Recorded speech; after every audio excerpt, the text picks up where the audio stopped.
Hi welcome to my new video. മിക്കവാറും എൻ്റെ അനിയത്തിയുടെ ബർത്ത്ഡേക്ക് കടകളിൽ നിന്നാണ് കേക്ക് വാങ്ങിച്ചുകൊണ്ട് പോകാറ്. അപ്പോൾ ഇപ്പോഴത്തെ ബർത്ത്ഡേക്ക് ഒരു ചേഞ്ച് ആയിക്കോട്ടെ എന്ന് വിചാരിച്ചു ഞാൻ തന്നെ കേക്ക് ഉണ്ടാക്കി കൊണ്ടുപോകാമെന്ന് വിചാരിച്ചു. എൻ്റെ ലൈഫിൽ ആദ്യമായിട്ടാണ് ഞാനൊരു കേക്ക് ഉണ്ടാക്കാൻ പോകുന്നത്.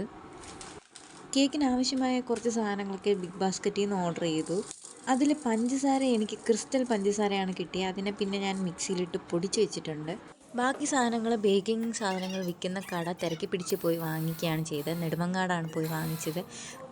ഞങ്ങൾ 2-3 കട ഇറങ്ങി കയറിയിട്ടും എനിക്ക് ബട്ടർ എസൻസും മിൽക്ക് എസൻസും കിട്ടിയിട്ടില്ലായിരുന്നു. വാനില എസൻസ് എനിക്ക് ബിഗ് ബാസ്ക്കറ്റ് വഴി ഓർഡർ ചെയ്തപ്പോൾ കിട്ടിയായിരുന്നു. എൻ്റെ കയ്യിലാണെങ്കിൽ മെഷറിംഗ് കപ്പൊന്നുമില്ല. അപ്പം ഞങ്ങളുടെ ചായ കുടിക്കുന്ന ഒരു കപ്പിൽ വെയിങ് മെഷീനിൽ വെച്ചിട്ടാണ് ഈ സംഭവങ്ങളൊക്കെ അളന്നെടുത്തത്.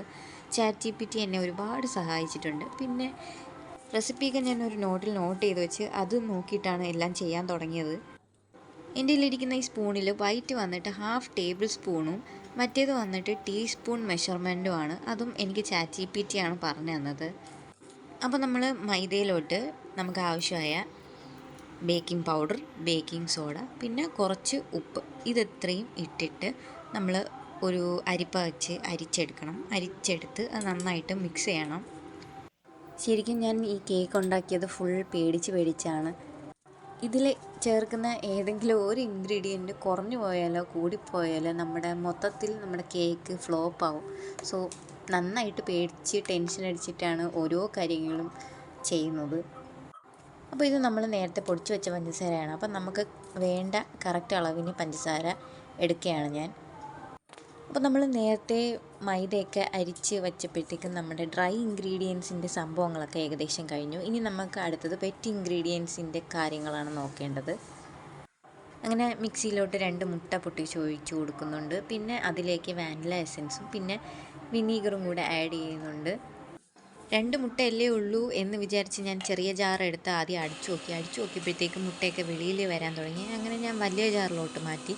വലിയ ജാറിലോട്ട് മാറ്റിയപ്പോഴത്തേക്കും അത് അത്ര ബീറ്റ് ആവുന്നില്ല എന്ന് തോന്നി. പിന്നെ ബൗളിലെടുത്ത് പിന്നെ പഞ്ചസാര മിക്സ് ചെയ്ത് കൈ കൊണ്ട് ബീറ്റ് ചെയ്യാൻ തുടങ്ങി.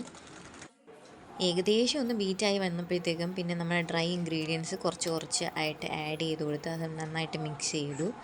പിന്നെ അതൊന്ന് കട്ടി കൂടുതലാണോ എന്ന് തോന്നിയപ്പോഴത്തേക്കും കുറച്ച് പാലും പിന്നെ സൺഫ്ലവർ ഓയിലും കൂടെ ആഡ് ചെയ്ത് കൊടുത്തു. ഇവിടെ ഞാൻ ചെയ്യുന്നൊരു മിസ്റ്റേക്കാണ്, ഇതിനെ ഓവറായിട്ട് ഞാൻ മിക്സ് ആക്കുന്നുണ്ട്. ശരിക്കും ഇങ്ങനെയല്ല മിക്സ് ആക്കേണ്ടത്. നമ്മൾ folding method, cut and fold method എന്നൊക്കെ പറയും.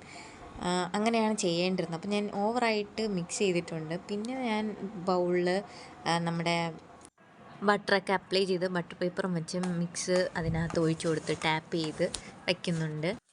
ഓവനില്ലാത്ത കൊണ്ട് നമ്മൾ അലുമിനിയം പാത്രത്തിൽ ഉപ്പൊക്കെ ഇട്ടാണ് നമ്മൾ ഈ സാധനം ഇറക്കി വയ്ക്കുന്നത്. ഇതിനെ ഞാൻ 10 മിനിറ്റ് പ്രീ ഹീറ്റ് ചെയ്യാൻ വെച്ചിട്ടുണ്ടായിരുന്നു. അതിനുശേഷമാണ് നമ്മുടെ കേക്കിൻ്റെ മിക്സ്ചർ അതിനകത്തോട്ട് വയ്ക്കുന്നത്.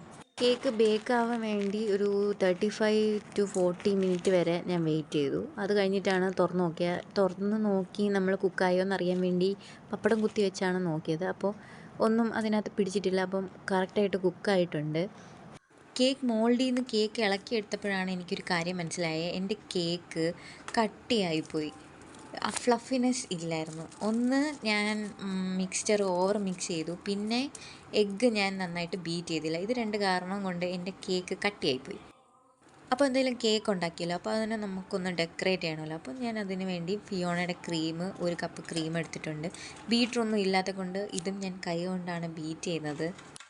കുറച്ച് സമയമെടുത്തു ഇതൊന്ന് ബീറ്റായി വരാൻ. അപ്പോൾ നമുക്ക് ഷുഗർ സിറപ്പിന് വേണ്ടി ഞാൻ എടുത്തതെന്ന് വെച്ചാൽ എൻ്റെ വീട്ടിൽ നേരത്തെ വാങ്ങിച്ച രസഗുളയുടെ കുറച്ച് സിറപ്പ് കയ്യിലുണ്ടായിരുന്നു. അപ്പോൾ അതിലോട്ട് മിൽക്ക് പൗഡർ ആഡ് ചെയ്താണ് ഞാൻ ഷുഗർ സിറപ്പ് ഉണ്ടാക്കിയത്. ശരിക്കും അത് നല്ലൊരു ഫ്ലേവറായിരുന്നു. അപ്പോൾ ഞാൻ നേരത്തെ ഉണ്ടാക്കിയ കേക്ക് വലിയ ഫ്ലഫിനെസ് ഇല്ലാത്ത കൊണ്ട് ഞാൻ ആ കേക്കിനെ തന്നെ 3 റൗണ്ട് പീസസ് ആക്കി മുറിച്ചെടുത്തു.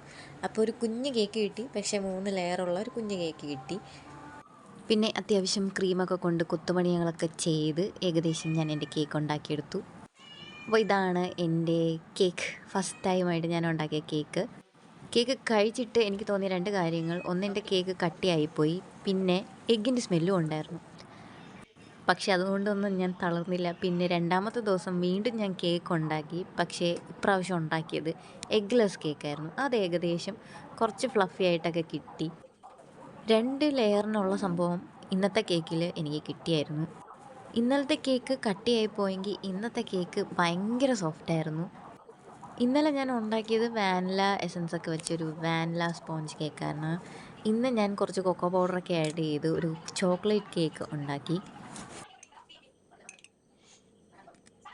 ഇന്നലെ ഞാൻ എഗ്ഗും ക്രീമും ഒക്കെ ബീറ്റ് ചെയ്തത് കൈ വെച്ചായിരുന്നു. അതുകൊണ്ട് നന്നായിട്ട് കൈയഴപ്പുണ്ടായിരുന്നു. അതുകൊണ്ട് ഇന്ന് ഞാൻ മിക്സിയിലാണ് രണ്ടും ബീറ്റ് ചെയ്തെടുത്തത്. ക്രീമൊന്നും എനിക്ക് നന്നായിട്ട് ബീറ്റായൊന്നും കിട്ടിയില്ല. പക്ഷേ എങ്ങനെയൊക്കെയോ ഞാൻ ഒപ്പിച്ച് വെച്ചു.